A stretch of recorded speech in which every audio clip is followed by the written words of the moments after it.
Bonjour et bienvenue à tous dans ce corrigé de l'épreuve de synthèse Passerelle 2. Alors, le premier réflexe à avoir, comme d'habitude, on regarde la liste des documents. Bon. Et on voit que ça parle de l'infobésité. Donc l'infobésité, la contraction de information et de obésité. Bon. Autrement appelé en anglais, information overload. Bon. C'est-à-dire la surcharge d'informations, la surcharge pondérale d'informations. Bon. Alors, prenons ces documents les uns à la suite des autres. Document 1. A-t-on encore besoin de journalistes ? La question pourrait prêter presque à sourire, dans le sens où on pourrait se dire effectivement, on n'a plus du tout besoin de journalistes aujourd'hui, étant donné que l'information est accessible à tous par le biais des nouvelles technologies, par le biais d'Internet, par le biais des applications, par le biais des smartphones. L'auteur nous rappelle à juste titre dans ce document que le journaliste n'est pas qu'un transmetteur. Un journaliste, ce n'est pas un médium. Les journalistes ne sont pas des médias. Les journalistes sont des acteurs des médias. Bon. Le rôle d'un journaliste, c'est non seulement de transmettre, mais aussi de filtrer. Vous verrez que le terme de filtre dans le rôle du journaliste est un terme qui revient très souvent. Il filtre, il organise, il rend l'information accessible, il la hiérarchise, il la vérifie, il coupe et il recoupe les sources. Le rôle d'un journaliste, nous dit ce document 1 qui est très important, c'est d'organiser les informations, de les rendre intelligibles, de leur donner du sens et de vérifier qu'elles sont véritables, véridiques. Bon. Donc, en ce sens, le journaliste n'a jamais été aussi nécessaire qu'aujourd'hui, puisqu'on a de plus en plus d'informations, mais on sait de moins en moins l'analyser. Document 2. La presse est en mutation. Expression intéressante, le journalisme augmenté. Expression qui revient souvent dans beaucoup de documents, le journalisme augmenté, c'est un petit peu le journaliste 3.0, c'est une référence bien sûr au transhumanisme, l'humain augmenté, le journalisme augmenté. Qu'est-ce que c'est que le journalisme augmenté? Qu'est-ce que c'est que le journaliste augmenté? Eh bien, c'est un journaliste qui sert vraiment, une fois de plus, de filtre, par rapport, enfin si vous voulez, de filtre entre le spectateur, entre le possesseur de smartphone, entre celui qui écoute les médias et l'information elle-même.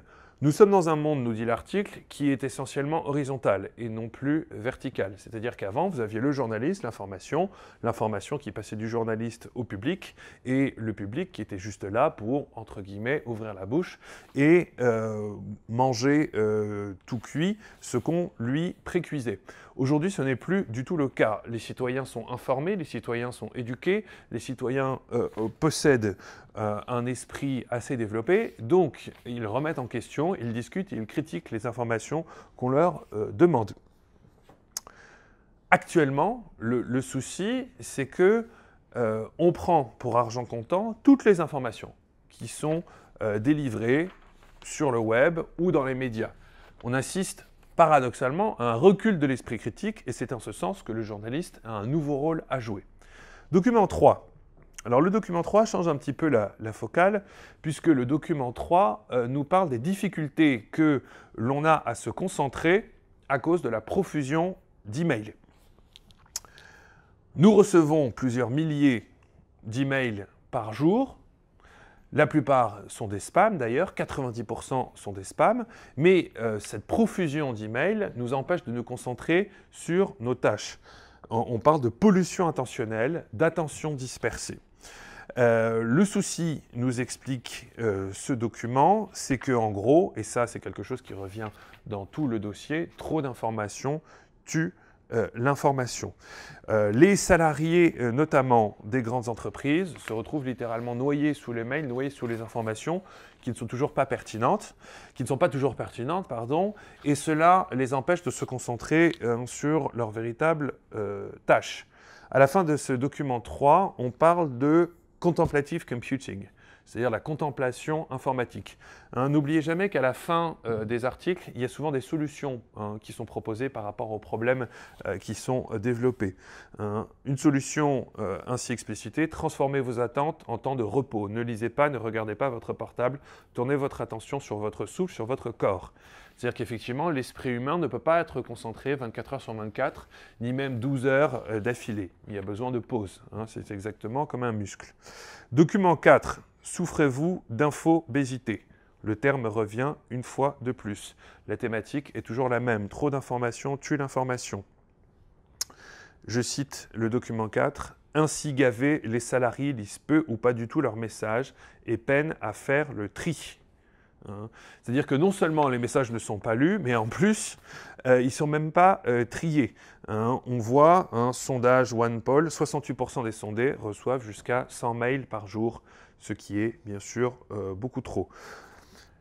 Le cerveau est en surchauffe, évidemment. Document 5, arme de distraction massive. Vous apprécierez le jeu de mots. Manque de concentration dû à la nature même des supports informatiques. Alors ça, c'est assez intéressant, c'est-à-dire que ce qui est remis en cause ici, c'est le médium en lui-même, c'est-à-dire l'écran d'ordinateur, le lien hypertexte, le caractère, vraiment, la nature même du caractère visuel d'un écran vous empêche de vous concentrer de la même façon que si vous lisiez du papier, ou donc si vous lisiez un livre ou un document papier. Donc ça, c'est important à avoir en tête, c'est-à-dire que la nature même de l'écran vous dérange, au-delà du mail, au-delà de l'overdose de messages. Autre élément important de ce document, le multitasking est une chose à éviter. Le multitasking, c'est-à-dire que ça consiste à effectuer plusieurs tâches en même temps. Vous voyez, faire un petit peu de beaucoup de choses en même temps, au lieu de se concentrer profondément sur une seule chose et de prendre les choses une par une. Des tests ont été menés à l'université de Stanford. Il a été prouvé systématiquement que ceux qui faisaient du multitasking étaient moins efficaces que ceux qui se prenaient les choses les unes à la suite des autres et se concentraient profondément sur les sujets les uns à la suite des autres. Document 6, infobésité vers un encadrement du mail professionnel. 84% des Français se disent perturbés par leur messagerie, leur téléphone portable et les réseaux sociaux. C'est la seule chose quasiment à retenir de ce document.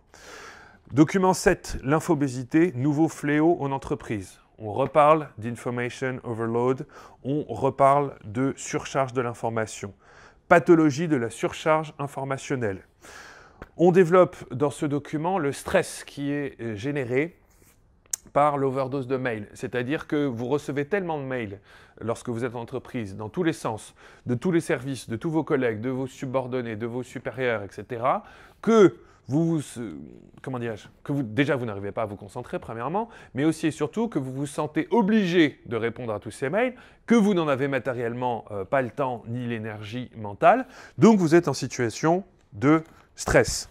On a un débordement informationnel qui devient totalement contre-productif. Selon l'ORS, 56% des utilisateurs consacrent plus de 2 heures par jour à la gestion de leur boîte mail, 38% reçoivent plus de 100 messages par jour, 65% déclarent vérifier leur messagerie toutes les heures. Bon. Document 8, travailleurs, l'email aura ta peau. Vous voyez, ça revient encore sur la même idée. L'email nuit gravement à la santé.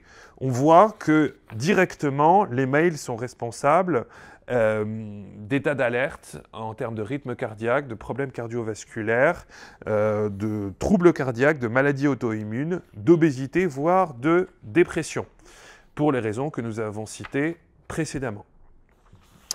Un chiffre intéressant, en 2011, 107 000 milliards de messages ont été échangés, dont 90%, en 2010, pardon, dont 90% de spam.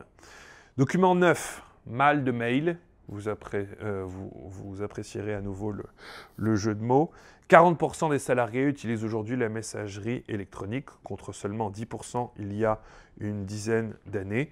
Il faut savoir se débrancher, se déconnecter et éviter les usages abusifs. On multiplie, et ça revient dans beaucoup de documents, on multiplie les journées sans mail. Vous savez, on parle par exemple des journées sans voiture ou des journées comme ça, des journées sans pollution. Bon, là, sous-entendu, les mails deviennent une véritable pollution mentale.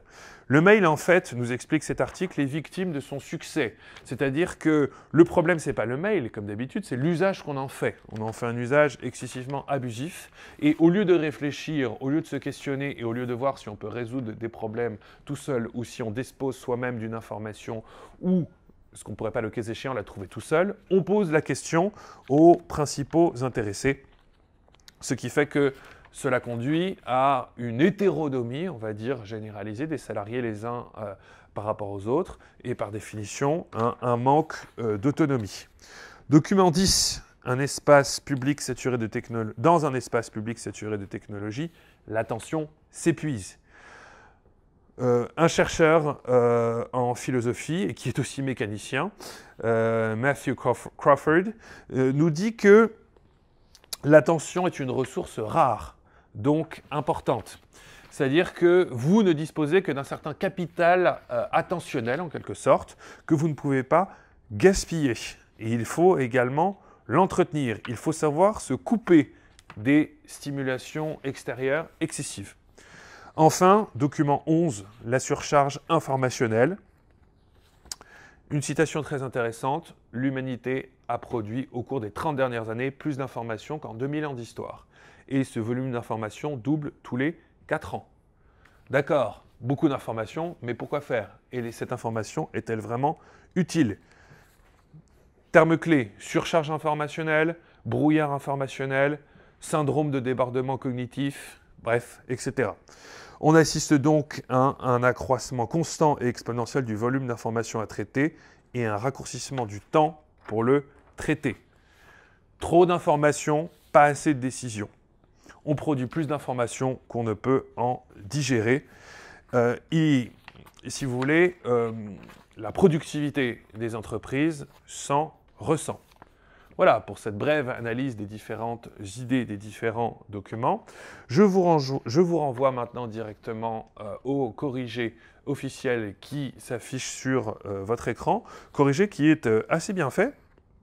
Et si vous le regardez, vous vous rendez compte que ce corrigé renvoie directement à la convergence et à la divergence des différents points de vue qui sont exprimés dans ce dossier. Il analyse le phénomène, qu'est-ce que l'info-obésité, comment est-ce qu'on la vit, quels sont les effets néfastes encourus, bon, et ensuite comment combattre évidemment cette indigestion informationnelle entre autogestion et gestion collective. Sous-entendu, les réponses doivent être à la fois individuelles et collectives. Voilà. Donc regardez bien ce corrigé qui est bien fait et qui renvoie vraiment à l'idéal en quelque sorte de ce qu'il faut faire. Je vous remercie beaucoup de votre attention et j'espère vous voir très bientôt en stage.